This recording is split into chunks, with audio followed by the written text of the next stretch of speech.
no one to become, nowhere to go.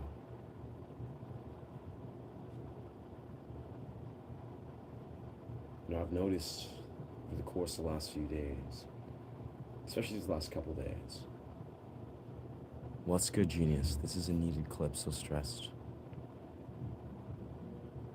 Now it's just chilling. That's perfect, brother. This is an invitation in the deepest right. It really is. I mean, I find, let's move this a little bit more here. Yeah, I decided just to do a morning stream, sort of how I started. Originally, when I was doing these streams, I would start, very early, and I'd make these often sort of like a morning meditation.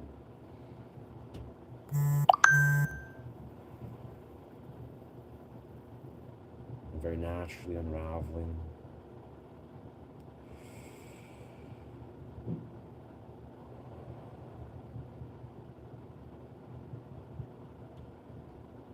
The entirety of this experience. I mean, the essence of it is I'm actually sending good energy into this. Like in the most, that sounds very poetic and esoteric, but it's in the realest sense. I'm sitting here in meditation, letting the chi flow through. Like what I've been basically noting is, typically when I do qigong, I feel the sensation of chi as it's understood. It buzzes through my fingertips, my hands, and usually it starts to kind of circulate throughout my entire body.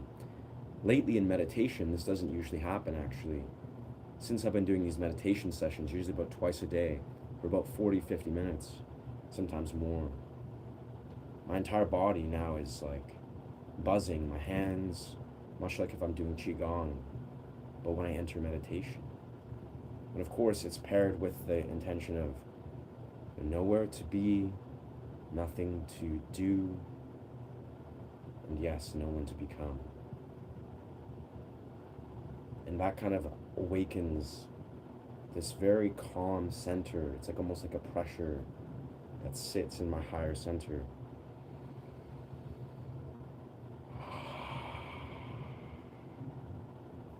And I really feel that's the key in many rites. Like that is the key in so many dimensions to unlock the meditative portal, the meditative practice. It's really just giving yourself that truest permission just to be, nothing to do, nowhere to go, no one to become. And I think this permission that we give ourselves is surely individualistic.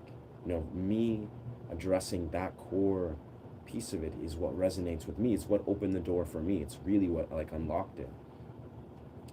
But I think for each of us, there's something different in that regard, but it has to be true. It has to ring true. But I think on a universal level, we all do need to return to that childlike sense of truly accepting that there truly is nothing to do, nowhere to go, no one to become, like in the deepest sense of what that is. Like when we were young children, when we knew this was all that was. We didn't really have any other choice. This is the perspective we were. There was nothing to become because we were none. We were so close to the feeling before life. We had nothing to do because we had so much time and we were developing our mind, and there was nowhere to go but right here. And it's a feeling. It's not necessarily the actuality of I have nowhere to go, so it is, or I have nowhere to become, or nothing to do. We all have things to do. We're all full-grown adults. We all have desires to carry things throughout our day. But when you sit in that moment and you realize the feeling of giving yourself permission and believing it, that you really know at the core of your being, in the truest sense, you actually do have nowhere to go, nothing to do, no one to become. Like, this is the truth. You truly do have this freedom in your heart. And, we choose. Like the fact that we show up and go and do the things that we're blessed to do in this human experience because we are choosing to do these things. It's an honor to be like, we get to show up and do all these beautiful things in the human experience. But it is a choice. We get to choose to do this.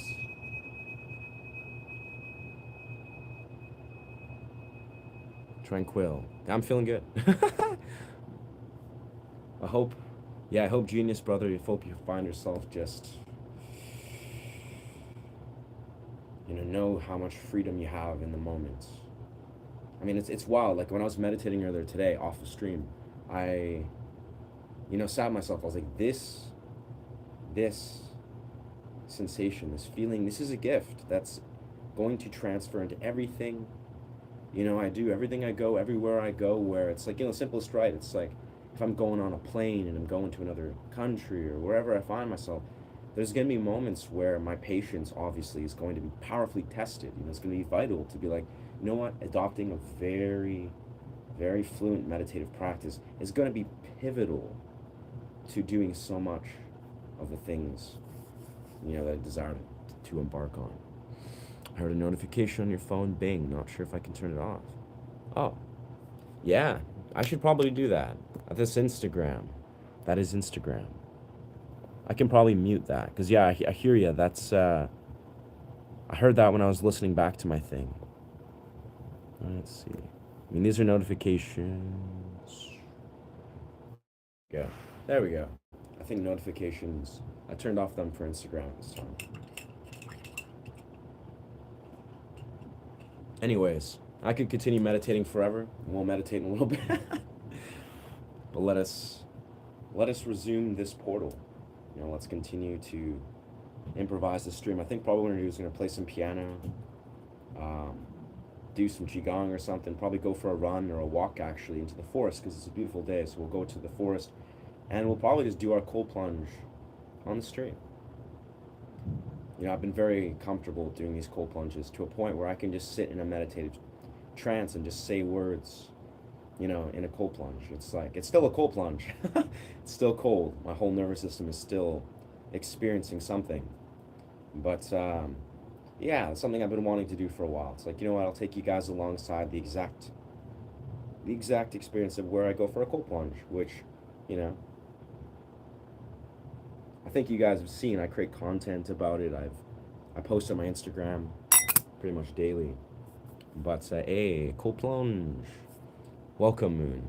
I am on early today. That's the beauty. I'm like, hey, you know what? We're gonna wake up, do some cool stuff, and then hop onto a stream.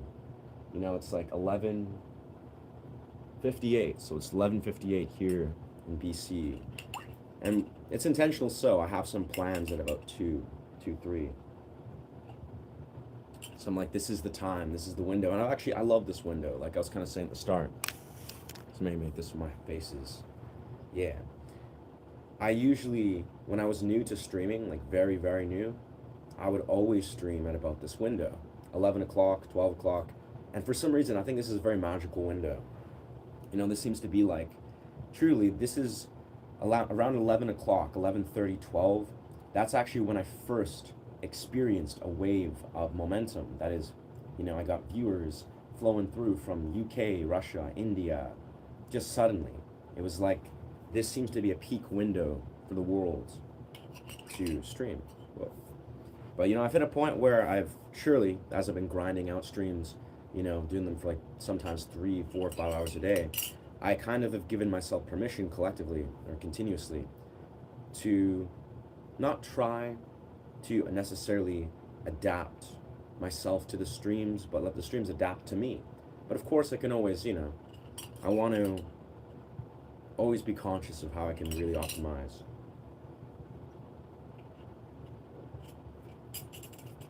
This experience for YouTube, for the sake of the YouTube algorithms.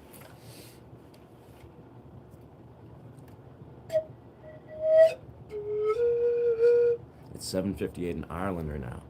Moon, we're on the same line of longitude. Yeah, that's wild. So it's 8 o'clock for you guys, and you're chiming in my live stream. You guys are legends. 8 o'clock. It's good to know. 8 o'clock in Ireland. So 8 o'clock in like Northern Europe. It's 12 o'clock exactly in Canada. So for whatever reason, Canadians might not chime in, but it depends on what their prerogatives are. And I think in India and UK, it might be somewhere, I don't even know actually, I have no idea, but I feel like this is a universal 3 p.m. in New York. Wicked. New York, let's go. The Big Apple. Very interesting. Do you ever have a hard time holding on to the peace that you find? So, do you have any helpful advice to holding on to it? What a beautiful question. What a very beautiful question. Do I have trouble holding on to the peace I find? So, over the years, absolutely. In time, over the course of like years of when I was younger, when I was much younger, absolutely. Like finding, I was almost always like the way I used to approach peace often was synonymous with, I'd say, achieving and executing actions. Like in the sense of like, it's almost like I would really feel peace from maybe like extensive training dimensions, or maybe if I would do waves of songwriting, knowing like I have integrated and created, waves, almost like a neurochemical experience. That's how I often would associate. And it was almost like if I didn't create this neurochemical shift, I basically didn't make peace, like manufacture peace from my actions, which is not necessarily a bad thing. Like being like, okay, I go to the gym for 2 hours, I am peace because my body is in harmony.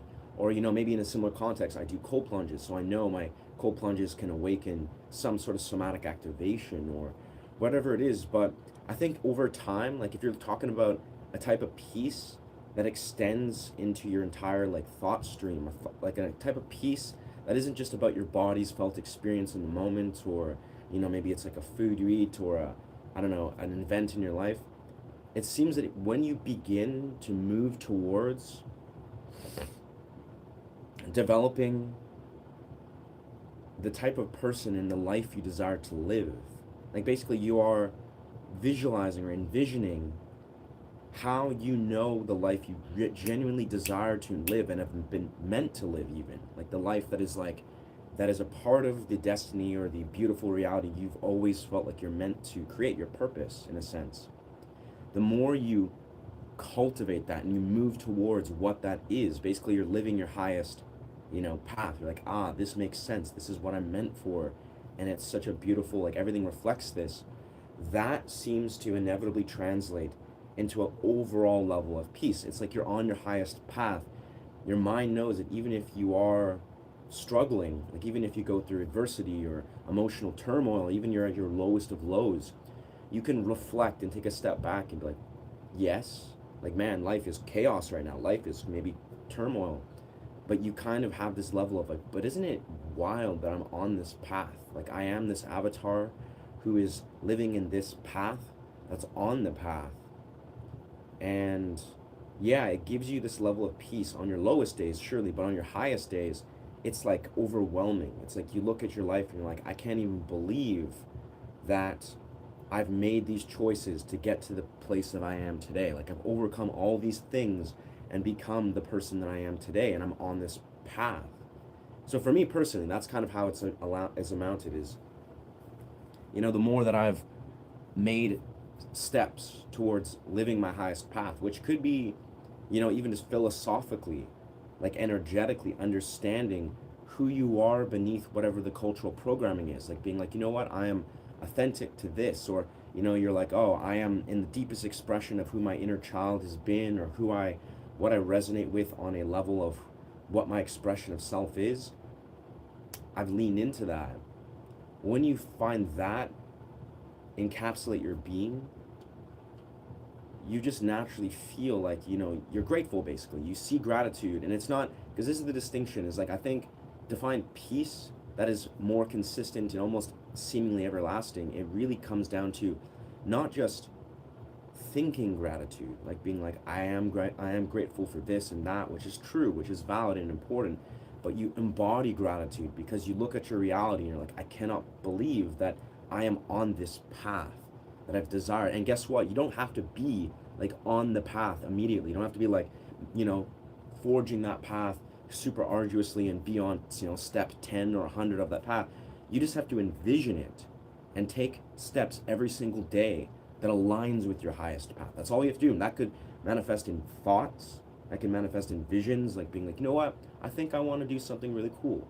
And you know what, I think I'm capable of doing that. And it's like, you know what, I think if I did this that contributes to my highest path, it'll make you feel something different. Like you'll be like, ah, I've done something that has honored my highest path, that has let me move towards this higher self, whatever that is. And then, yeah, it's like in time, once you've lived that more and more and more, happiness, peace, it doesn't feel fragile. Like it doesn't slip away. It doesn't feel like something that, at a moment's notice suddenly. And but another piece of this, like I said at the start, I think when we're talking about peace, like, the ability to receive and feel peace within your whole being, it also does come down to a profound level of somatic programming. So, you could be living your most abundant life and really have so much to be grateful for. But if your nervous system is still operating out of the past, this is very Joe Dispenza-esque. If your nervous system is still processing emotions and your somatic experience is not truly seeing in the clear sense, like it's living out in the past in your body and your nervous system, then this is kind of like I said at the start, where leaning into things like, say, strength training or, breath work or cold plunges if you desire, somatic practices will let your body and your somatic experience basically focus on what your mind or your energetic body knows it wants to focus on, which is your highest path. So if your highest path, it feels good, it's nourishing, it's not, and it doesn't have to be where you are right now, but it's about you realizing it. It's about you envisioning it and seeing how you have the ability to every day make choices and decisions that move you closer towards it. It's like you can see the necessary steps that you can take, and even that alone is enough. Like literally just being like, I can like think about, okay, maybe one day I want to train this, or maybe I want to, engage in this, that, the other. And the moment you start to like envision it and create like a plan in your mind, for me, that's immediately what translates into like peace. And then when you act on it, it just confirms and opens up that portal even more. That's what I would say to Angel Perez. I mean, I don't know. I've been in that place many times where I've been like, wanting to desire what translates and seeing what translates and not even thinking about it, but like it's like a thing again, it's like gratitude. Gratitude's an interesting thing. Is again, gratitude can be your thoughts. You can be like, I'm grateful for, this tingsha. Like, why am I grateful for? It's like its sound reverberates, and isn't it beautiful that a human being can experience resonance patterns, can heal themselves in another with resonance patterns. That's a level of gratitude. But it's like there's deeper dimensions of gratitude where you're like, you know what, I'm grateful for my ability to make intelligent decisions about my health, maybe drinking cacao or taking healthy supplements, or, grateful for my ability to play with props and dance and move. Or it's like when you look at like, I'm grateful for in the embodiment, like what you as a human being are capable of in like a larger context to like help other humans to, take action in your life, to grow maybe like a healthy lineage and familial context, like things that aren't just about gratitude in the one dimensional or the narrative sense. You're like, I'm grateful for just being in this earth and letting myself know of how much ability like my presence, how much it can change and impact and help and heal and just reverberate outwards. Like there's just, it's almost like, I'll be perfectly honest, gratitude has more to do with like, it's almost like philosophizing. Like you can think of like, I'm grateful because I'm here, which is true.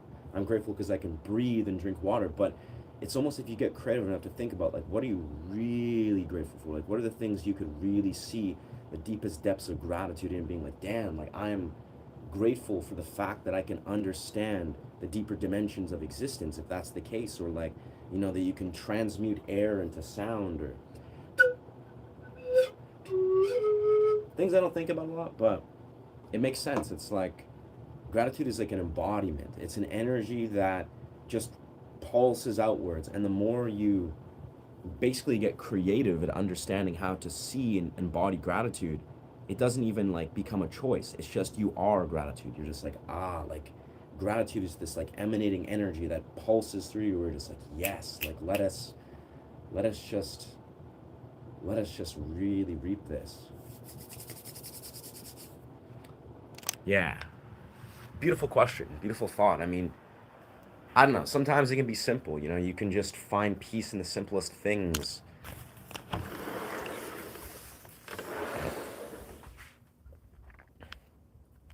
It's nice. It's like sort of a little bit. It was sunny earlier, but now it's kind of just blue skies and clouds. It's very cool. All right, I think we're gonna do a little bit of piano, and then we'll probably start to go for our cold plunge because time is of the essence.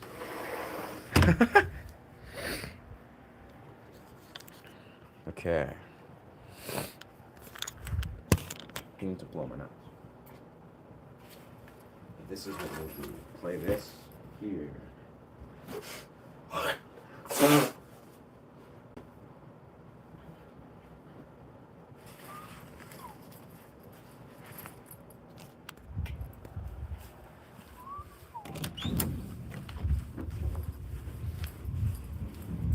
Hope there's not too much going on up here.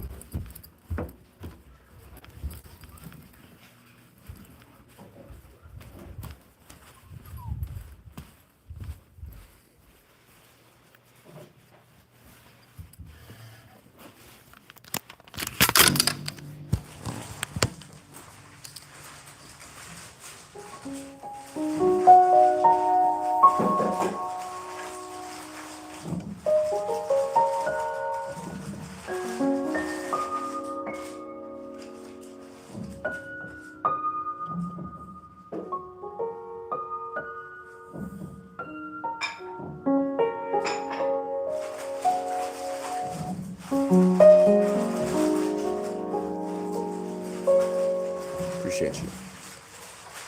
Appreciate you listening. Appreciate you listening, Angel. My heart's on out in the gratitude for this.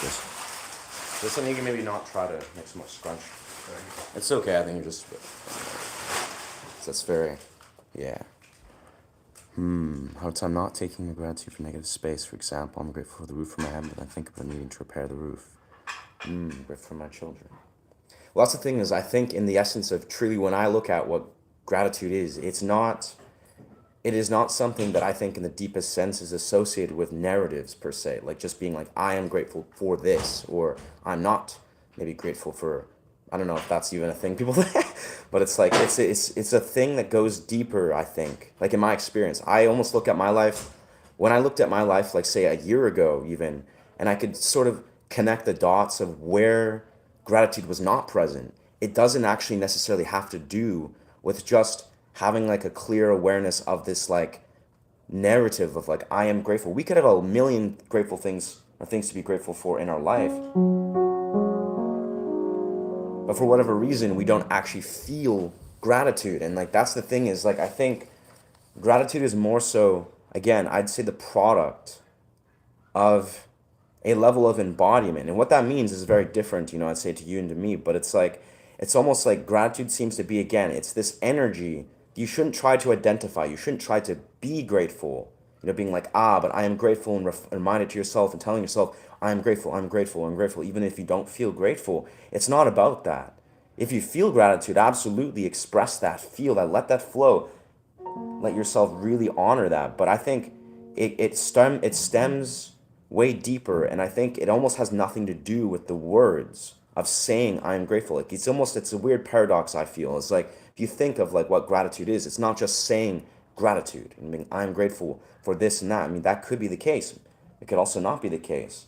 But I think gratitude more so stems from like a deep level of embodiment that is aligning with certain truths that you see clearly.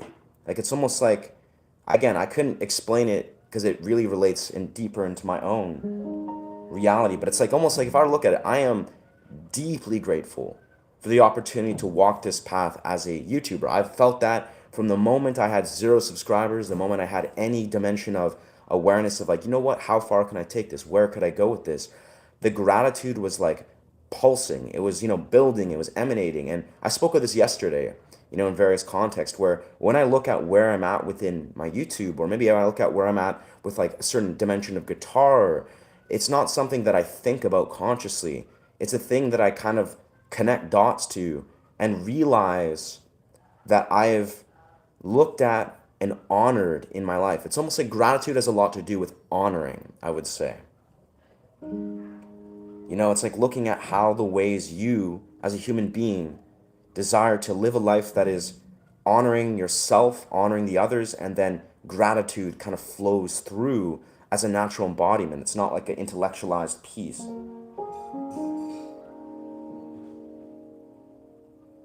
It's a bizarre thing. Again, I'm only like I talk about these things because for many years I was not like I could say confidently, like people could tell me like, the key is just say you're grateful. Think that, think grateful thoughts. Of course, think positive thoughts in the metaphysical philosophy dimensions of how we are. Our thoughts are everything. Our thoughts of positivity is real. Like the idea of being like, I believe, I see the positive vision. I think optimistically about the reality and I see what I am, because the reality, of course, in the quantum under or the metaphysical dimensions is everything is as it is no matter how you see it, for the better, for the positive, for the negative, the better, for the worse, it is so. That is everything you could begin to imagine.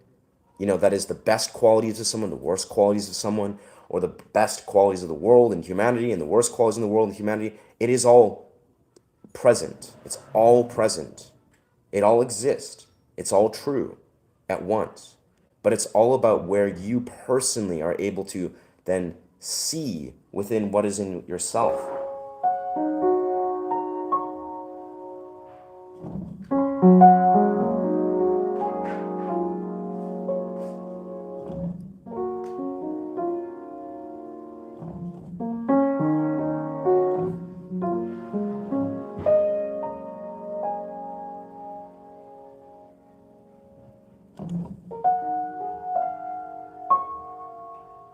I think in the simplest way, like I would say, it's literally about sort of what I was saying earlier in relation to peace and happiness. If we were to connect that to angel, is I think gratitude is more about it's about choices and decisions that move you towards your highest path in a similar realm. Like it doesn't even have to be about all the allotments of things you're grateful for. It's like you're grateful for maybe one particular thing that really shines light on what gratitude means to you and something you're just grateful for. It could be so simple.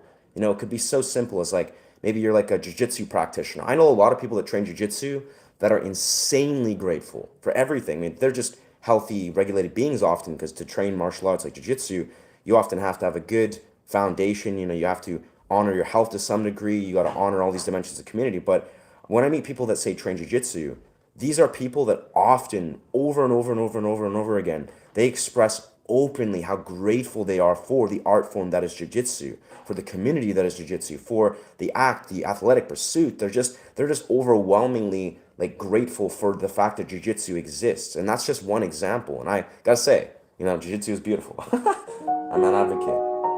And I am myself. Like, I don't train jiu-jitsu actively, but when I did, it's like, it's astonishing how beautiful this art form is and the community of it and etc. But it's stuff like that where it's like, when you look very closely, there's certain things in your life that honor your highest expression of self that you can just see in a glimmer and like, I'm grateful that this just exists, that I can be a part of this or I can align myself with this.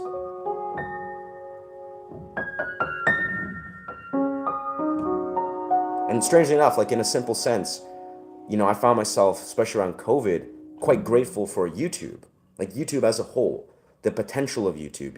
This extends into why I became a creator of this, but it's like, I was grateful for certain creators, certain comedic personalities, certain self-development type creators on YouTube. I was, just grateful for YouTube as a whole. Like, wow, here's a portal that is a good social media that I can watch comedic skits or it can connect in certain ways. It's like there's a lot of things when you really look at how it pertains and how it resonates with what you really value in your life. It's like you can see and you can attract and resonate or align yourself with these. Whoa.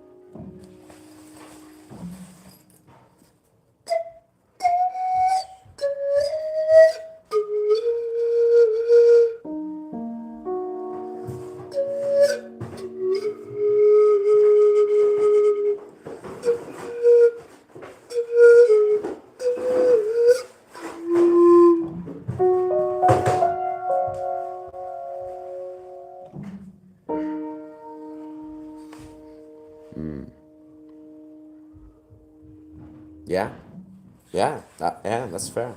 Your streams didn't pop up on my friend's feed earlier. Who knows? Who knows why? I'll be honest. I've had some glimmers of perspective,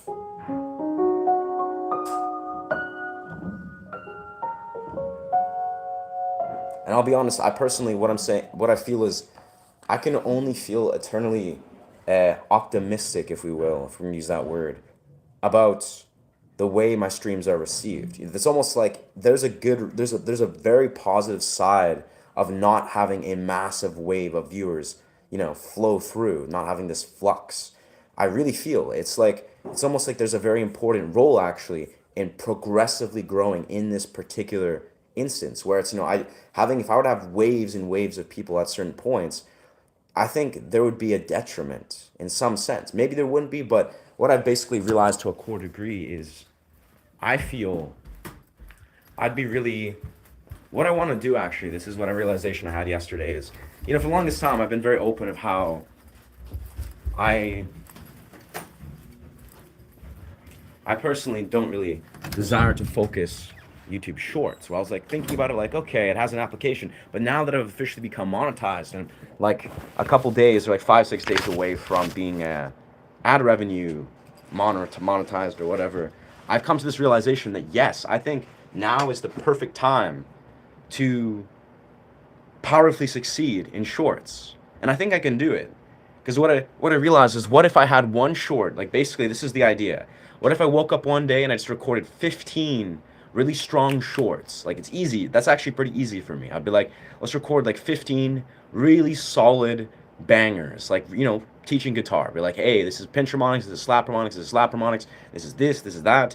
And I release them, like say once or twice a day, just bang, bang, bang. I just release tons of shorts, and one of them, lifts up to like 10 or 15 or 20 or 30,000 views, and I get, an allotment of subscribers. I get a wave of viewership. That I can immediately safely assume that's going to transfer beautifully into a stream space in an organic way. It's going to basically attract a very important wave, and I think I'm at a peak time to receive a beautiful wave of viewers. It's almost like I think blowing up on shorts is a peak time for me now. Now that I'm on a monetized place, I can actually make money in the next like 6 days off of shorts, which is nothing what you make, but I could benefit from having a wave of shorts. Shorts is a very weird kind of, it plays a weird role, a very one-dimensional role, if you will, but it has a role. Yeah. They call it present because it's a gift. You must seize the opportunity with both hands. Yeah, brother. I mean, damn. The more I've sat, even as we began the stream, I was genuinely in like a blissful state. I mean, I can enter that so easily right now.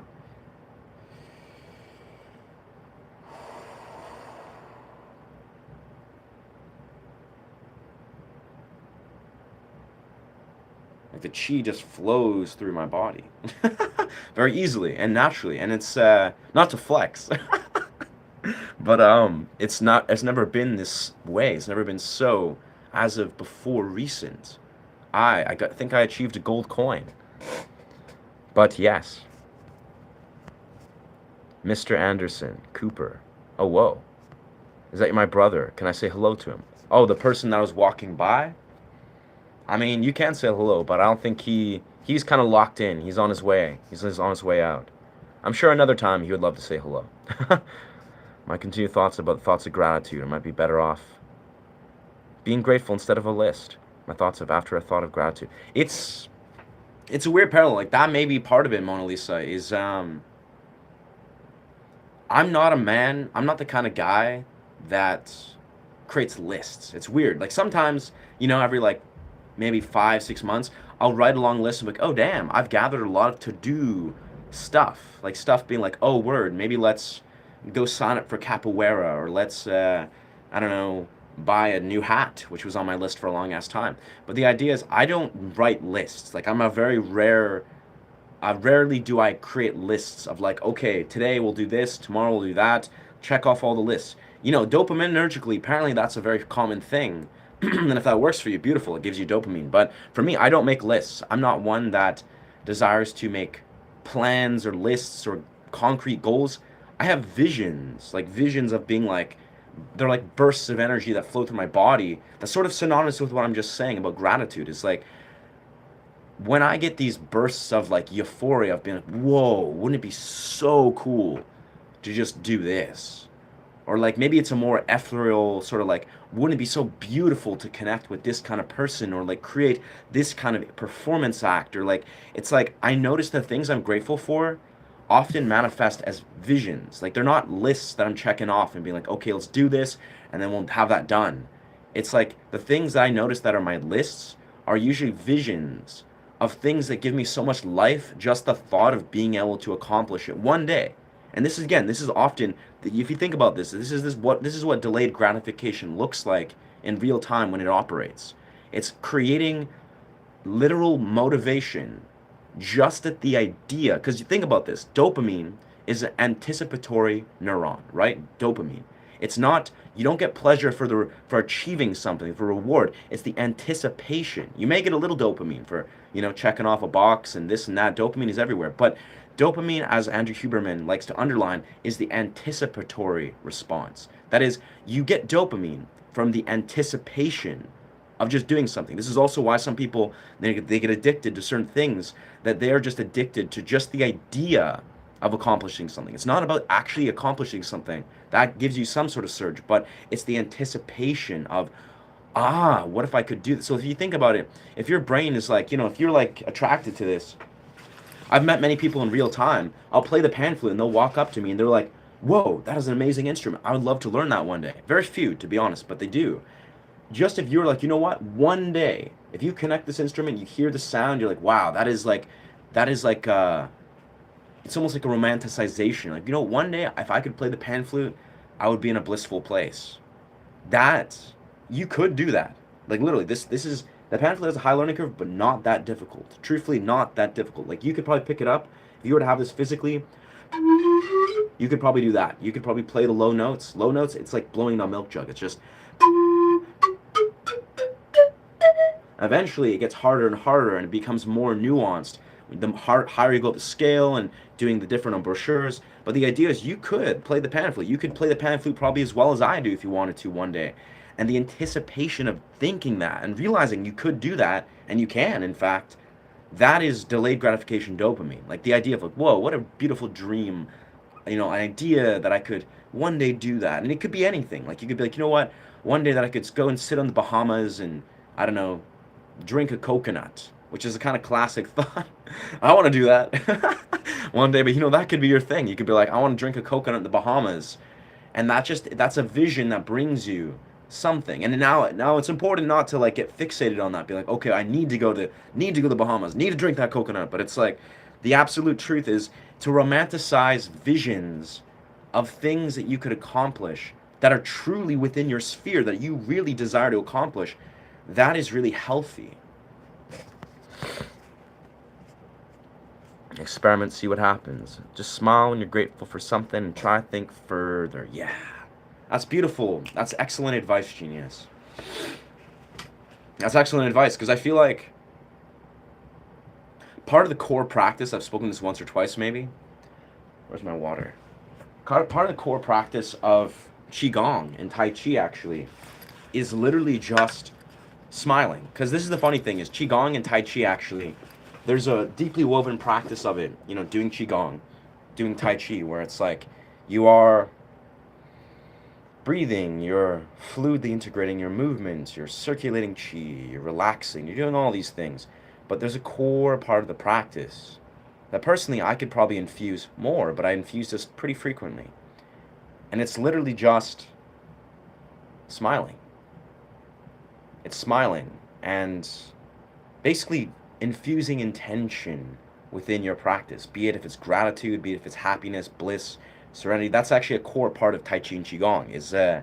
And it gets complex. Like it gets very beautiful. Well, not even complex. It gets nuanced. Where if you're a practitioner who's been doing Qigong for like X amount of time, it gets to a point where you can do like visualization, patterns that associate with energy that flows into emotions that you're creating and circulating, and then you're, sending off into the universe around you. Like Qigong becomes very nuanced. I'm not at that phase yet, truthfully. But if you've met some of these people that are like, Tai Chi masters and Qigong masters, this is what they're doing, is like monks and people that are in that level of Qigong practice. They're literally going deep within all the nuances of energy. Like there, you can do visualizations that connect to like the primal elements, that are connecting with the elements around you, that is connecting with the emotions that you feel, and you're circulating these, and then you're letting like your natural smile, circulate energy. It's the microcosmic orbit, if you are familiar with that term. Not a thing anyone should desire to practice, because apparently it's an advanced practice that you need to learn how to do. But the microcosmic orbit, it's called the small universe, is the circulation of chi. It's also known as the Kundalini spiral, and various different ancient energetic practices have different names. But it's known as the microcosmic orbit, or the small universe, in Qigong and Tai Chi. And it's just this act of, you're creating a circulation through your chakras, like a very clear but very gentle, very progressive, very like slowly built circle, like a spiral of energy that circulates through your body. And you can do so many different things with this energy. You can heal different organs, you can send good energy to people around you, to yourself, you can create like visualizations. And anyways, all I'm saying is Qigong is meant to take many, many, many, many years to learn, but the simplest part of the practice is literally just integrating fluidity and just smiling. It's literally just that. You just like, haha. It's like, whoa, it's so fun. It's just like, you're just meant to just laugh, smile, breathe, and move your body. And it gets deep once you really tap into it. But thank you for the gold coin, Anana. Thank you. We love gold coins. Good gold coins are a beautiful, powerful omen. Whoa, change. Whoa. Knocked through my contact juggle ball.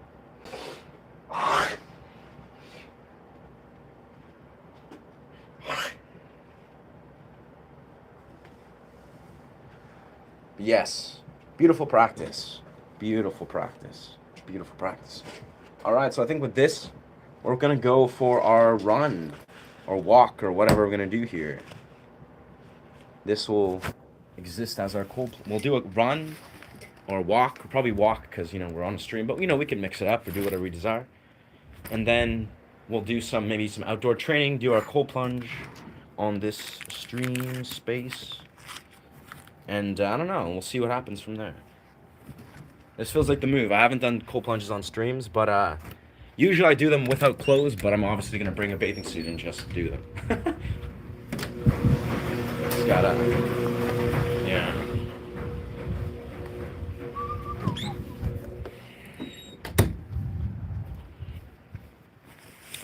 Okay. Let's see.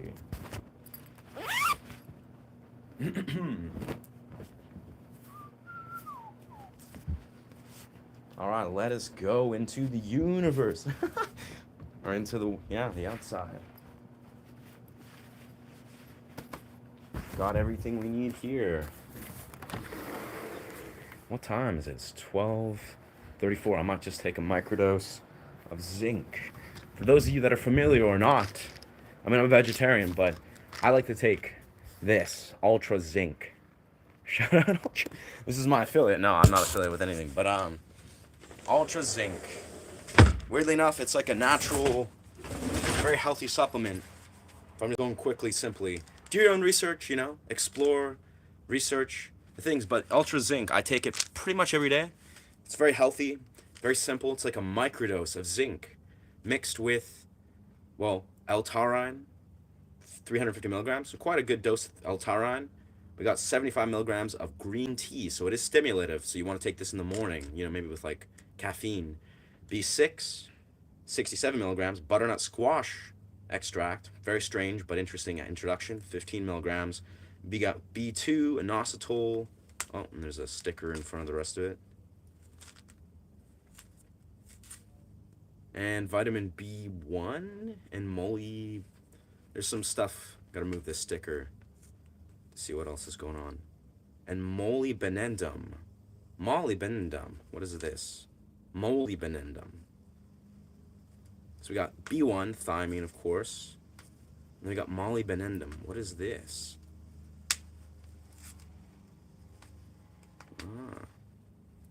From molybdenum. Molybdenum. Strange. But yes, sir. Can you bend space around me? No. I cannot spend space around me. But we all can do that if we learn how to. Not with Qigong, though. Like, if I'm being perfectly straight about it, we all can bend space around us. This is actually what I was talking about the other day. In a philosophical sense, of course, though. But also in a real sense. You know, if we understand quantum mechanics, you can bend space and time around you. Maybe not in the literal physicist sense, but in the simplest way. It's not easy. It's probably something most of us don't really do. But it's basically what I would associate quantum shifts, or you enter quantum portals. No, don't want spam call. We don't open spam calls. Not still. Yeah, but the idea is, yeah, we can bend space and time in a more philosophical sense, but it requires understanding, well, how to enter quantum shifts. And it's almost like, in the immediate sense, you can transcend space and time in a sense of like you experience things that accelerate your consciousness in periods of time that don't abide by the laws of time. Like, this is an actual thing. But again, most of us unfortunately don't access that. Myself included, very rarely. I've had it happen, but it's not a thing I just do by will. Just occurs. Now we gotta get our shoes and get out of here.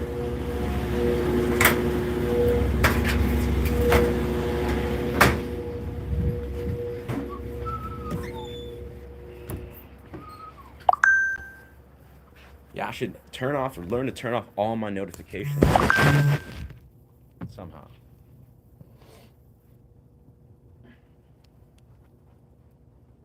All right, for the sake of convenience, yeah, let's do that.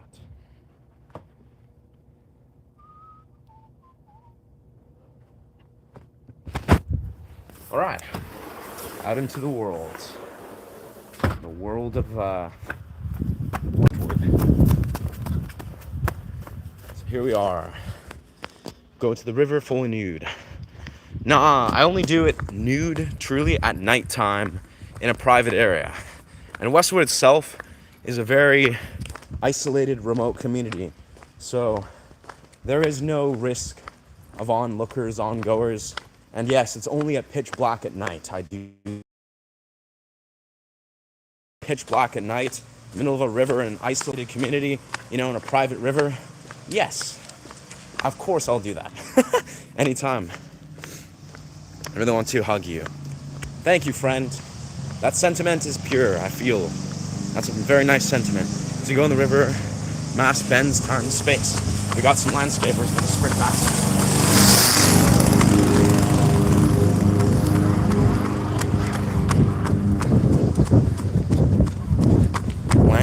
Landscaping.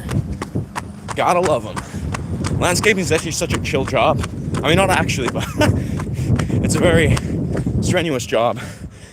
But very blissful. Truthfully, I did landscaping for like a period of like a couple months. Not very long. But something about it, like where you work, the people you work with, they're really dope. At least the company that I work for. Not all of them, I'm sure. The company I work for, Silver Line Landscape. They mainly do stratas, so basically they do this type of stuff where I live. Stratas. Mass bends space. So you, in theory, bend space in virtue of having mass. Theory of gravity, Einstein. See, I'm not a physicist or a student of physicists at all, or physics. So I could see that though. Like, to be perfectly honest, even just in the simplest sense, how I underlined how when we become conscious of the quantum, that is, we become conscious of how we are quantum particles, and we actually tap into that capability.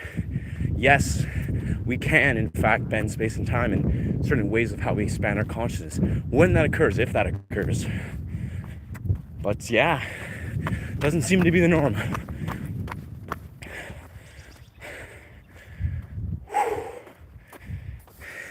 Hey Ryan, all good. Create a Zoom account. Magic. Yes, brother. Yes. 6. Send me, or like, give me your Zoom link, or maybe comment on one of my things, your Zoom profile, and add it today. Yeah. Basically, after yesterday, I was fully committed to going to the gym, training, nourishing myself. So I did not have any opportunity to pop on stuff. That is YouTube stuff. I was actually low-key, I was wanting to do a live stream last night, but I was like, you know what? As much as I could technically do a live stream, I think this is a moment to exercise, just relaxing and surrendering. Doing meditation and being present. Had a really phenomenal conversation with someone special. Yeah. Magic. I think the circus antics of the sports arena doesn't fare into the energetic waves or the energetic dimensions of influence. It's kind of just like rolling a dice. Who knows where? That being said, I'll be honest, shout out to the athletes of these athletic endeavors. Hope they, these men and women who are, well, I think they're men for these team of the Yankees or whatever. Hopefully all these athletes are healthy and strong, training hard, staying harmonious in their lives. This is what I hope for. Professional baseball players, they need good energy too. They're just top tier athletes, which we gotta say, we respect. We got a bird here. Let's go. And of course, there's frost on the mountains. Wow. I'm just buzzing right now. It's buzzing full of chi. It's crazy though, look at this. Yeah. Probably can't see very well. Maybe I have to do some sort of zoom in feature. Zoom in. Actually, what am I doing? I gotta flip it. Flip it and zoom. It's not very high quality though, but those are mountains. Those are some British Columbia mountains here.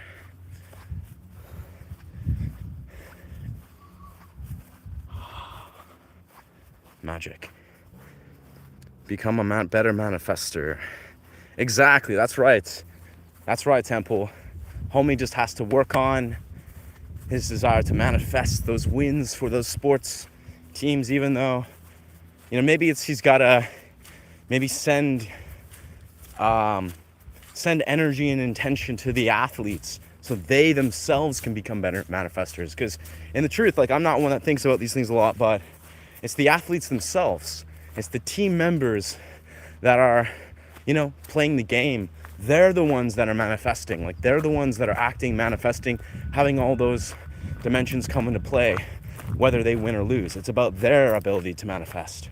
So we as fans, or if you're a fan or audience member of baseball, you can wish them the best, send them good energy so their manifestation abilities will, will confirm or will materialize. But the athletes, they are the creators of their reality.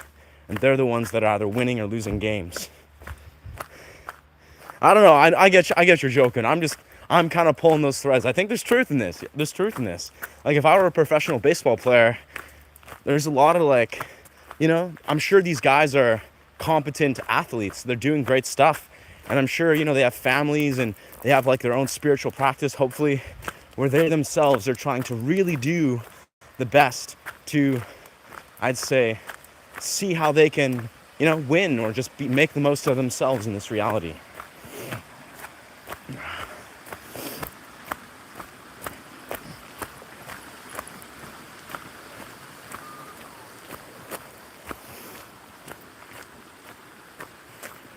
Magic.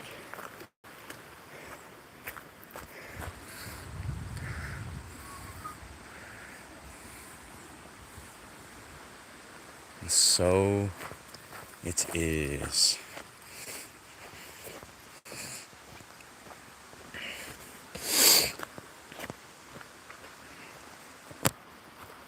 Have I been up those mountains? I have not. I've actually thought about it though a lot. You know, I've done a lot of Tai Chi and Qigong, staring at those mountains. Actually, wholeheartedly, what I want to do, this is kind of a hilarious thought, but also I do believe I'm going to do this. One day I'm going to buy a helicopter, and I'm going to helicopter to those exact mountains that I stare at and do Qigong every day. Or pretty much every day, when I was doing it every day, staring at those mountains. I'm literally just going to buy a helicopter up to those mountains, and then look back, look down at where I am and be like, where I was, and be like, whoa, this is perspective for you. This is human perspective in all of its glory. All right, it's time to get fresh, organic dopamine right from the source of nature and Mother Nature herself. Just dopamine, dopamine. This isn't usually the narrative. It's usually I'm just kind of saying some deep philosophical stuff right about now and then hopping into the rivers. But this is a live stream, so we are live streaming stuff and saying live stream words. Yes, sir. Wow, though, the sun is like shining through, literally just like, it's like a beacon of light right on where I'm about to cold plunge.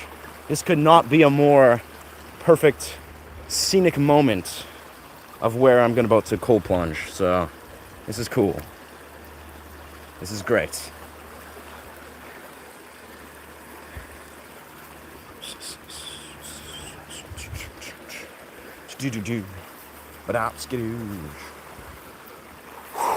Okay.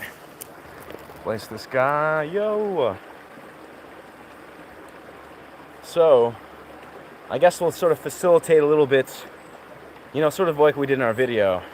We'll talk about classically what we do. You know, we approach this riverside. For me, I don't even think twice about it. I just plunge right into the river. But, you know, for those of you that are new to this practice, it's good to kind of just like acclimate yourself. Maybe think about something you desire to speak about. You know, allow yourself to just realize when you enter these rivers, it's easier to experience a cold plunge, that is to brave the cold plunge, when you are simply not thinking about it.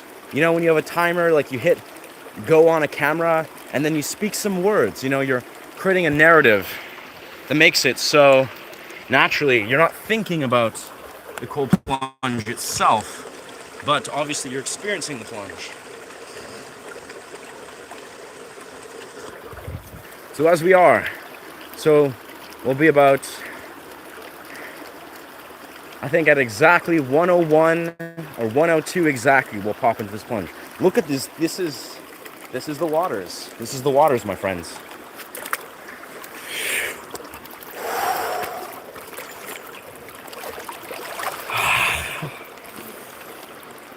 Rooting yourself in your body and honor your somatic experience. And the emotions that flow through in our present sober reality, they are messengers, they are guides, they are teaching and showing us powerful truths. It's important to be present with the wisdom and the guides and the lessons that our emotions are teaching us in every moment. They're meant to be honored. They're meant to be felt so we can transmute this energy, honor the lessons and the wisdom that is flowing through, and then ultimately release them. Now, this is why it's important to honor these emotions, to be present with what we feel, opposed to engaging in escapism. Being present.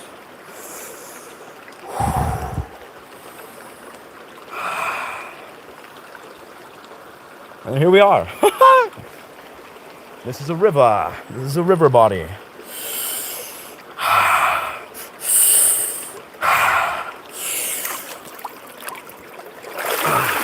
Easy dopamine. Of course, it's even more arduous when it's freezing cold rain or snow. That enhances the experience tenfold. But here we are.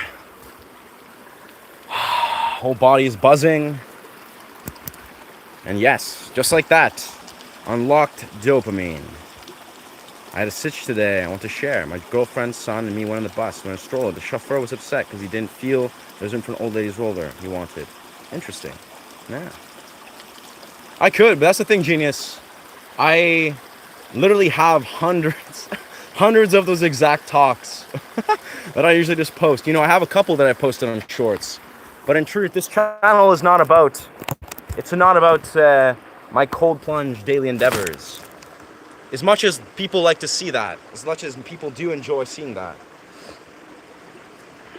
But I literally have hundreds of clips. Because every 40-day succession, every 30-day succession, I'm on day now 11 of my recent succession. I do these talks every single day. Some of them are bangers, I'll be honest. They're cold plunge thoughts. They all flow through in an organic way. They just do. But yeah. The core thing is, my intention with shorts, like my clips that I want to post, is I really want to let people have an awareness of what this channel is about, like what they can really expect. And I also want to create shorts that basically can go nuclear, if you will. I want to create shorts that will go nuclear in the sense where, I will blow up and find a larger audience and then let the audience know what I do. So, no, I'm not just a YouTuber who just does cold plunges. I mean, I advocate cold plunges, but yeah, it's a guitar related sort of spiritual divine context channel, not a cold plunge channel. As much as I love cold plunges, and again, it's all relevant, but in the future though, invariably, I'm going to create a second channel that's going to be about performance art, training, basically be a fitness channel. It may not even be on YouTube, maybe it will. But surely that is where all my somatic practices, and even further, I actually think what I may do, this is the thought that flowed through, is on Patreon. On Patreon, I will release everything related to fitness, cold plunges, etc., etc. That will be reserved because YouTube has a very finicky algorithm. You want on YouTube to be very aligned in a specific way to what you're speaking about. And you want to be very much on brand. So, that's the way I see it.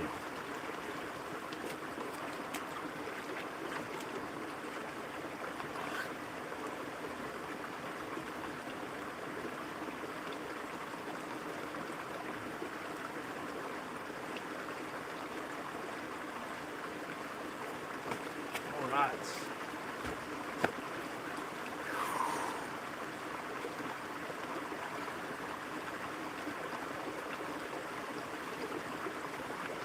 What a great day though, man.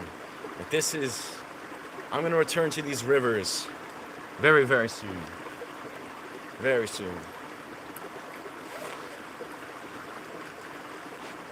Typically, I could just I think I'll just carry this stuff with me. Yeah. So out of the bus, I told him there was room for everyone. It was okay. He got mad and said, "You want to drive the bus?" I see. I mean, honestly, brother, bus drivers they're undergoing a lot. I think that was not the move. That was probably not the best course of action, but as bus drivers, if they're undergoing a lot of stress and they're trying to just do the best they can. And I honestly, in many rights, I've seen bus drivers, they'll lose their cool or their composure, or more so, bus drivers. I think I wouldn't say I align or agree with the actions that bus driver chose, but sometimes bus drivers have to make quick decisions that may seem a little bit rash, like irrational, but they have to do it. That's their job. Like, their job is basically to make sure that everyone is safe on the bus. They're trying to make sure that everyone's safe on the bus from their best judgment. Their judgment is important. So even if it seems a little irrational, where they're just like, no, don't have enough room on the bus, or, oh, sorry, you can't go on the bus, their judgment, based on what they know, there could be a number of reasons. Not saying there was, but I've seen this many, many times because I'm on the bus all the time. There could be a reason that, most of us as passengers on a bus could have no clue why someone would be like, oh no, sorry, you can't be on there. Oh no, you can't stand there. You can't go here. We don't have room. he could really have seen a circumstance where that, woman with the stroller was in danger, or maybe there just wasn't room, or people probably should have given her the priority. Like, invariably, there should have been people, ideally. But it's the same as, like, I think this dude was probably just stressed out. But I've seen many instances where people, honestly, for whatever reason, they think, there's just the rules of the bus, or people, the judgment of the bus driver and respecting people's space, and it's like not of a priority, or is not important. And then the bus driver will have to make an executive decision to make sure everyone's safe. It's like they have knowledge or, experience related to people getting in danger or being hurt, or maybe their job being at risk because of people assuming they know better than the bus driver knows. But I don't know. That's an unfortunate situation, though. That sounds more like this, this fellow human being had a lapse of judgment, or was just stressed and wasn't able to fully, think rationally through the situation. But again, I trust bus drivers' judgments, even if they're, going through stress, or they're making like an irrational decision, be like, okay, this person can't be on the bus, or, denying a fare evader, or whatever, something they gotta do. They go through so much crazy stuff, so just say, understand, it's fine, it's okay, yeah. You can play terrace on level 1. You're a beautiful soul, though, brother. You're a beautiful soul, though. Like, I know your best intention. I'm sure it was appreciated. Even if the woman was unable to enter the bus, I'm sure she appreciated your goodwill. That's true. That's why I regret it. The point was I should have been more respectful and considerate of this experience.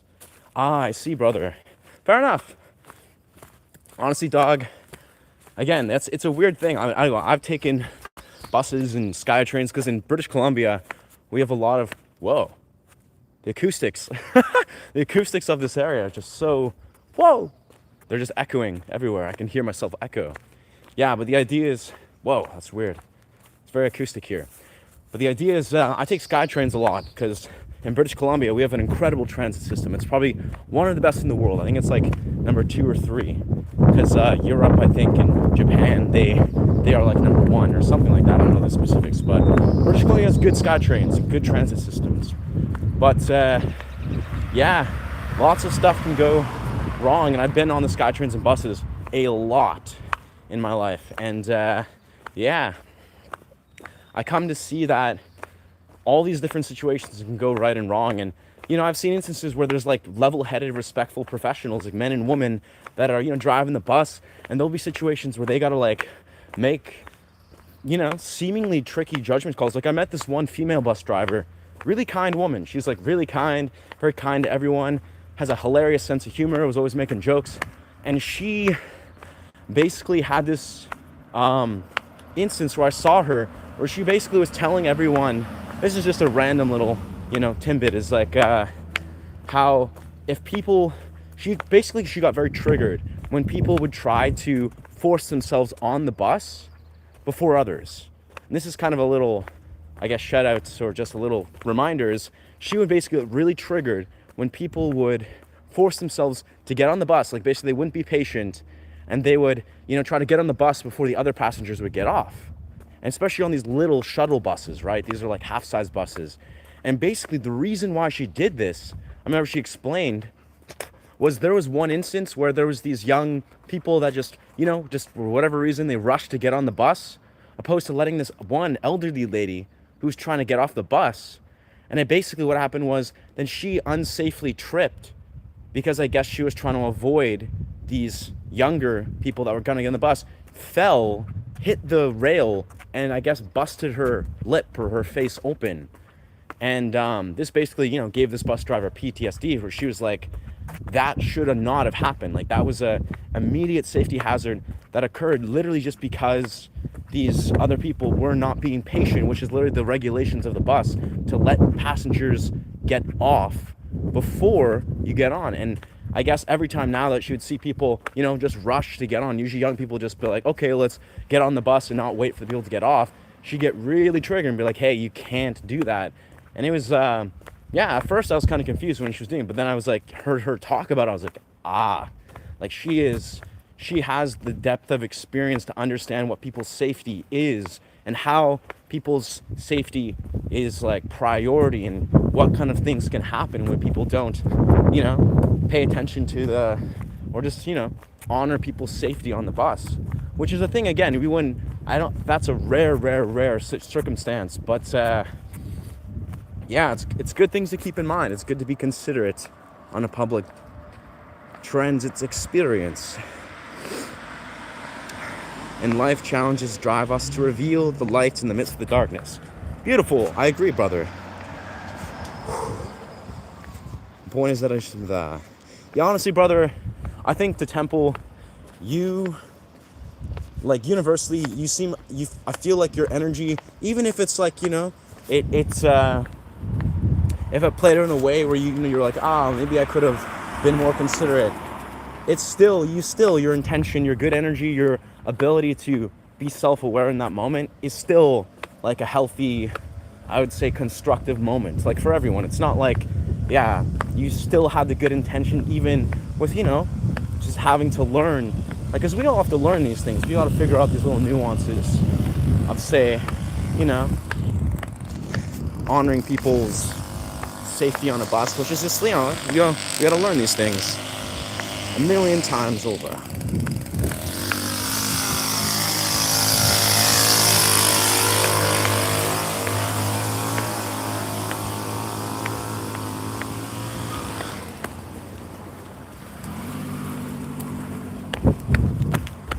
It's a busy, buzzing strata right now.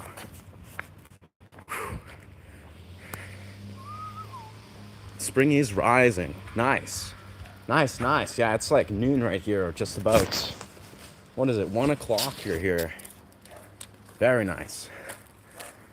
It's like a police officer, you have to respect the stressors of the driver and the scene at the level of care within the interaction. Absolutely, brother. It is very synonymous with that circumstance, I would say. Even further, truthfully.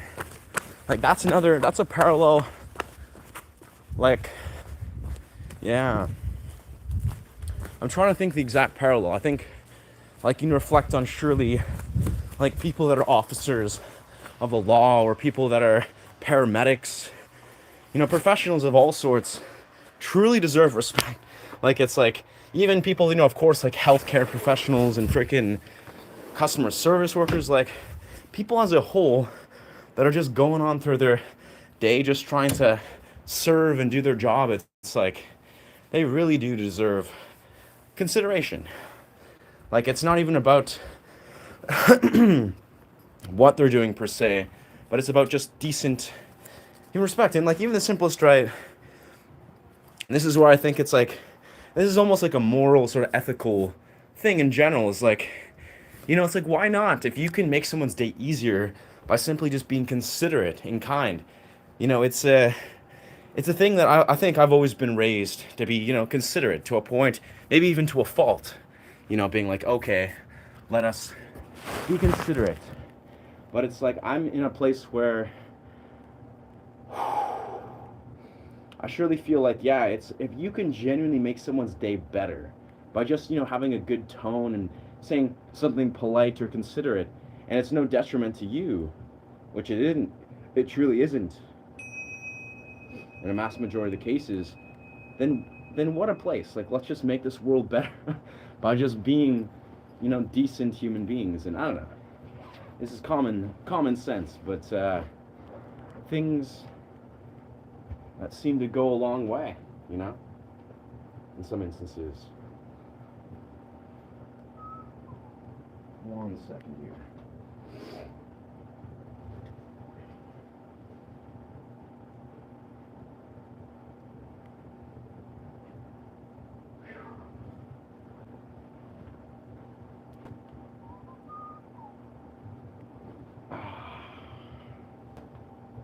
Here we are, post cold plunge.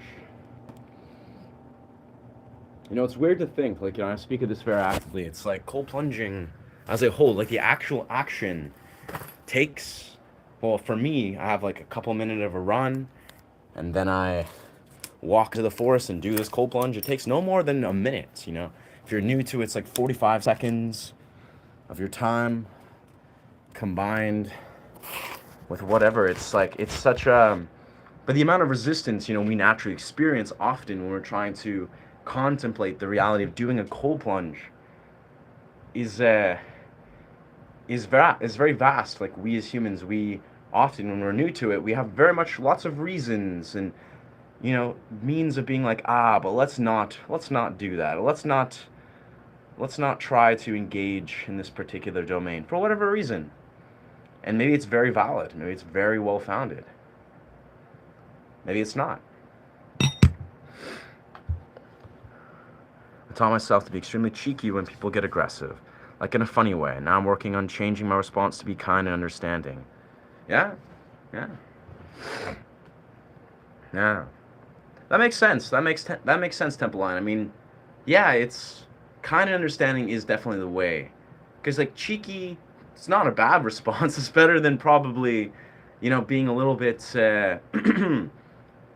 triggered or matching someone's energy. That's some that might, we've spoken of this quite a few times on this channel of, yeah, when people are aggressive per se, like aggressive in the like almost hostile, where the sense they're just, they're aggravated, they're trying to, evoke aggravation. I really feel that yes, they need to return to that warmth, to love, to understanding, a peace. They really need that in the deepest core of their being. And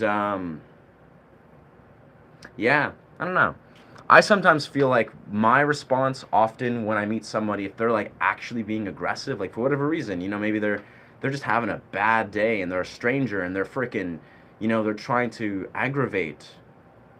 How I often respond is with a playfulness, like a playful, almost like comedic diffusion, not in an actual sense of saying anything that's playful or comedic, but diffusing it, diffusing it with, yeah, almost like a level of just like, like, come on now, like, come on, that's hilarious, like, it's like what, just like in the genuine sense, not showing any display of like actually say being cheeky or maybe even like definitely not displaying any fear like because it's just not present, like a level of comfort basically. That's almost the weirdest thing. That's what I think is almost the core diffuser. If a person's being aggressive, that is like they're almost trying to engage in hostility. That's how I like to display a dimension of comfort in the circumstance, almost like a confidence and comfort to be like, like, why is there anything to really feel aggravated about? Like, is there really something to be aggravated about? Is there actually, like, is this something that's actually worth being aggressive or aggravated about? And yeah, it's like holding space for that, because when people see that you're comfortable, you're comfortable, your body language is comfortable, and you're able to literally like diffuse with a level of like, like, come on, like that's like really, like you really think this is the moment to be aggressive or like engage in this? It's like that seems to be an effective response. And I think the veil of kindness, understanding that yes, people always need kindness and understanding. Like people always need kindness and understanding, no matter where and how. I mean, in the sense of it, it needs to be coming from a genuine intention, like a genuine place of like, man, I really just like, I'm full of love and kindness and understanding, and I hope for you the best of this within your soul. That's a beautiful reflection. But that being said, in some moments, not everyone and not all of us have that ability to always hold a kind and a warm and open heart in every given situation. We're human beings. We have stressors. We have this, that, the other. And that's where, in my mind, I think it's about openly displaying a level, like if a person's, trying to reflect some sort of aggravation or whatever, that's where it's like you're able to display to them that, yes, you validate their feelings, like being like, like I see, this is a person that is triggered, that is frustrated, that is operating out of a dense, maybe even like misery-rooted narrative. You get to validate it, but also sort of meet them with a sense of like, but I'm not going to play, like, this is not the time of day, friend. Like, I'm not going to give you, unfortunately, for whatever reason, or unfortunate for their, broken narrative, I'm not going to give you the response that you desire, which is maybe, who knows, matching their level of frustration, or like confirming their bias that, this world is so XYZ, blah, blah, blah narrative. It's like, no, it's like I have a different view of the world. I don't see or feel your energy, and let's laugh because life is not serious. Happy life, Lysergamides people. We could say this. That's been an increasingly common theme I've been seeing, is those that seem to resonate with Lysergamides and be like, hey, yeah, that's so cool that you've done some Lysergamides lately. It's like, there are always people that are just like, they really get the core of what I'm speaking to. Yeah. A piece of my heart is with you, Vancouver. Nice. Let's go, brother. Let's go, brother. That's beautiful. It's been years since I took a bus. Yeah, fair enough. Buses are weird, because to be perfectly honest, it actually takes a profound amount of I'd say patience, but also, like, social graces and nuance to be able to navigate buses and skytrains. And also, you got to be really good at, like, being grounded in your own energy, not absorbing other people's energy. But that being said, skytrains are way better than buses. Just invariably, skytrains rock. Buses, they can be a dime a dozen, especially in busy cities. In the city of Vancouver, buses are pretty bullocks. Like, they're a bit much in peak hours, especially. In Coquitlam, buses are chill as fuck. And Skytrains, which are like the main transportation portal, they're super chill always. Like, they're spacious, they're fast, they're convenient, they're nice and breathy and airy, and they're cool. You got cool views. Like, it depends where you live, but in British Columbia, the SkyTrain system, the bus system, and extension, they're amazing, you know? So it's unfortunate if you're in a place where transit system is not well equipped, which is a lot of the world apparently, then yeah, you don't have that leisure. But in British Columbia, like, you can confidently not drive. I mean, you probably want to drive still in some points, but in many rights, transit is actually better than driving. And if you have an e-bike, like a really good e-bike, and you take that on transit, you're immortal. You can do whatever you want. You suddenly can have access to the best transportation humanly possible, outside of, if you're going from long, quests, then you probably want to drive. Yeah, I taught myself to be extremely cheeky because of that. But yeah, you're doing it right. You're doing it right still. You're right about that. Life isn't serious. It is one massive joke. Yeah. Buses are weird. They take so long. Yeah. I think I'll be perfectly honest though, this is the thing you gotta understand with buses. Buses are actually like an art form, strangely enough. Like, and again, the transportation system, if it's trash, then it's gonna be trash. Like, if it's not well equipped, it's not very streamlined, it's not very updated, it's probably not going to be great no matter what. But if it is, busing is like an art form. You can see how quickly and conveniently, if you time your buses, you're like, oh yeah, this bus will come every 10 minutes at this place, then I'll go here, and you basically learn to navigate routes of busing and the ability to ride transit very fluently. You can get around very fast. You can, like, always be in alignment with buses, where you're just like, it's basically like every moment you're like, oh yeah, I'm about 10 minutes away or 5 minutes away or 1 minute away sometimes from a bus, just being right in alignment with your schedule. And I'm really good at doing that for me, because I love running. I run everywhere I go. I'll just get a nice jog, or sometimes I'll sprint. Like, I very rarely just walk around where I go. So if I'm just like, I get off a SkyTrain, or I'm like getting fresh from the gym, I'm like running or sprinting to where I go just for fun, because I'm just like, I feel like running. And it makes it so, if I'm knowing, oh yeah, there's a bus in like a minute, I'll just run, and I'll just be exactly where I need to be. So it's convenient. Yes, let go of things you cannot control. Most frustrations come from wanting to be in control of everything. We're barely in control of ourselves. Let go of the outside control. Yeah, it's a deep philosophical quarrel to feel frustration. It's just like the ancient, Japanese kind of idioms and things. I think it's Confucius, where it's like something, it's just like anger is like, you know, taking poison, or no, it's like touching a flame twice or something. Like you get angry, or someone gets you. It's getting letting someone get you angry is like touching a flame twice, or something like that. It's something like that where it's like yeah, you're getting burned by their fire of their anger, but then the fact that you're letting it get you angry is like getting burned twice from the same flame, and it's like you don't need to let things even anger you, and like even anger in itself is yeah, it's like a philosophical disjointment where you're like, wait a second, we're human beings living in a 3D reality.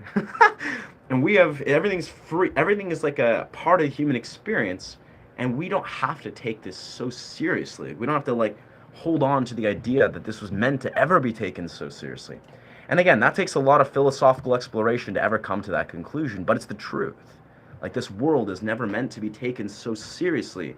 You know, the spiritual masters of this world, of these worlds, of, you know, previous, knew that this world is not meant to be taken seriously. We can confidently laugh and be like, haha, shit. Like, what? Like, this world. Like, we can confidently do that because it's true. This world's not serious, it's not fixed. We're living in, you know, as the quantum particles and dimensions know, this is a simulation. This is just what it is. This is not real per se. You know, the lucid dreamers, they say this in avid detail. World's not serious. Nothing's real. It's illusion. Illusionary. Just like how beautiful, how beautiful, how jestful, how light and playful this world really is. How illusionary this world is. Isn't that beautiful? So let's see, we're an hour and a half. Let's see. I think we are probably gonna soon, whoa, I'm gonna move that. I'm gonna soon go and exit this stream because we ourselves have some day plans. And I'm very excited for this. So I think I need to take some ample care to integrate, respond to some messages, do some human things, make a meal, clean and organize. But yes, I think we'll probably exit in the next like 10 minutes. But first, we'll play some guitar because you know what? We are a guitar channel.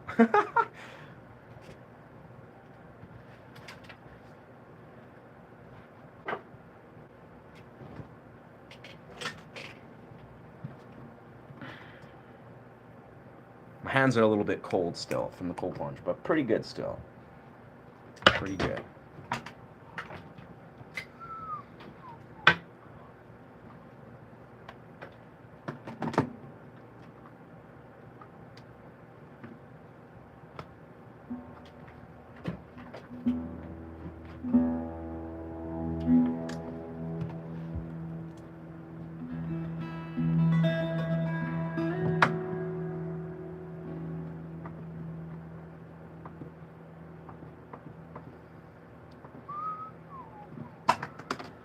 For trains for traveling. Trains rock. Honestly, trains are extremely limited, sadly, though, because, like, the sky trains, though. Hell, even further, bullet trains. If you live in Japan, which is, you know, the best transit system in the world, bullet trains. Those are even doper. Those are, like, high-tech sky trains that operate like regular trains, but are way faster, actually, than sky trains.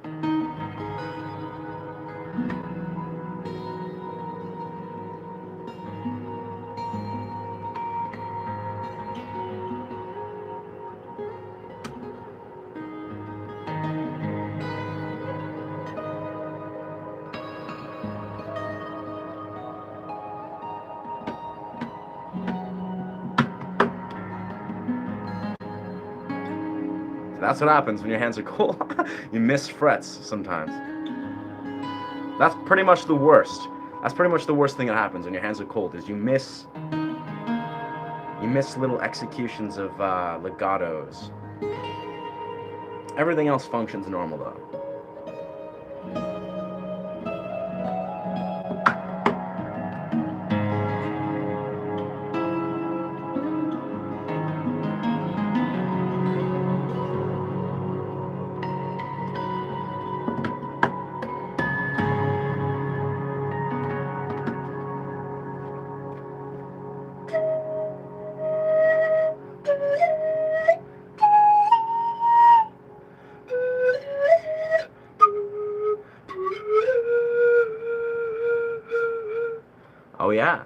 Yeah, that's right. Soon you'll be able to pilot yourself. Oh yeah, that's right, Moon. Not wrong. You're not wrong. Who knows? Soon, in the weird, high-tech, technologically oversaturated to a fine degree age that we're entering, the age of AI, if we will. Yeah, I'm gonna have a self-piloting, gold-plated helicopter, because that's what I want to do. Gold-plated helicopter piloted by AI. That I literally just go, hey AI, pilot fly or fly, and then I'll be flying through my helicopter. Yeah.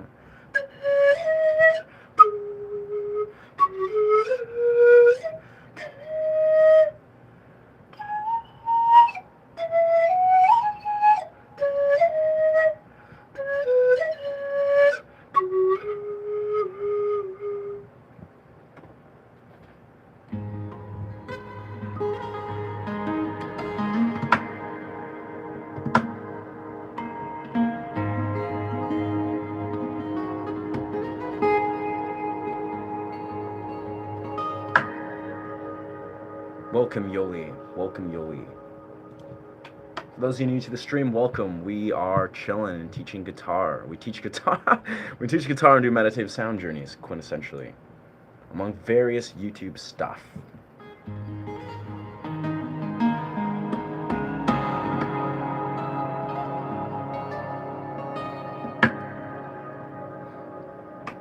How am I? I'm good, brother. I'm good, Key. Alright, I think what we're gonna do is we're gonna do a lengthy pan flute segment that we're gonna record as a loop, and then we're probably very soon gonna exit the stream because we got some human stuff to continue and engage in. But we're gonna give this a go.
Alright, let's see how that sounds.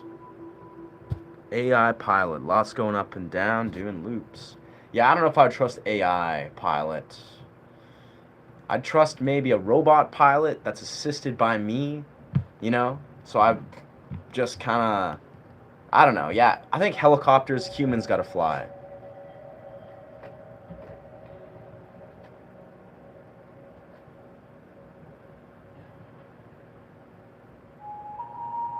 Oh yeah.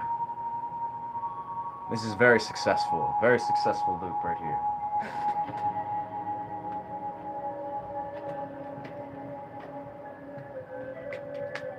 That's high quality sound. Might even have to dim it a little bit because it's so high quality.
Nice.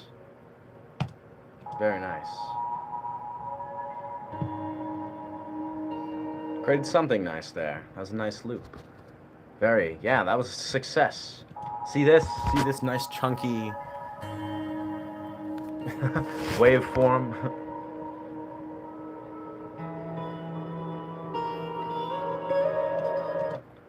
What do we call this composition? What are we gonna call this? I don't know. It'll come.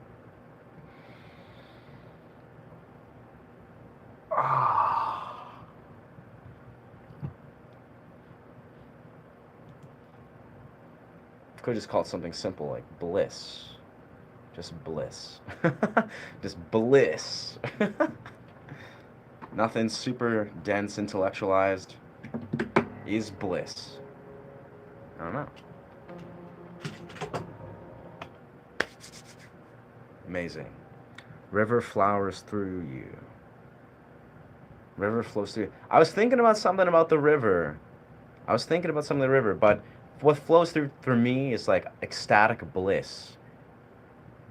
Cause the feeling, the river. I've done so much music about water and the river, this, that, and it's all successful in relation. But I've actually rarely written music or had music that I'll define in just calling it ecstatic bliss or ecstasy. For whatever reason, that's just not what flows through. But for me, immediately what flows through is the embodiment of bliss. Yeah. Ooh, that's it. Embodiment of bliss. Okay, there we go. It's the embodiment of bliss. That's what it's called.